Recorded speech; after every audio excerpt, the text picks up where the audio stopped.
E di unë që krijet me nga 2 orë fjalime ky Palloshi, po shikoni pak si është situata. Po thuaj se të gjitha rrugët e vendit që ka ndërtuar Edi Rama janë në kolaps.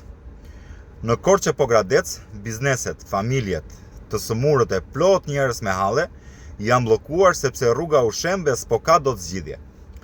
Rruga e Arbrit ka probleme me tunelin dhe rrezikon shembje. Tuneli Llogaras po ashtu. Unaza e Burrelit dhe Maliq Lozhan Ushembën, e plot segmente të tjerë me probleme të ngjashme. E ç'a bën ky Palloshi Belës? Ky na qesëndis duke sjell shembull rruge të shembur në Portugali. O Pallosh, nëse do marrë shembull Portugalin, hajde e marrim dhe sillu si aty. Kryeministri i Portugalisë, Antonio Costa, që e ke dhe mik zotrote, dha dorëheqjen para 3 vitesh, sepse pikërisht ministri i tij infrastrukturës ishte kapur në afera korruptive. Nuk ju turrai as drejtësisë, as mediave dhe as popullit, e as mori rrugët e Shqipërisë si shembull. Dha dorëheqjen direkt. Ndaj, nëse do ta bëjmë si në Portugali, bujrun, jep dorëheqjen.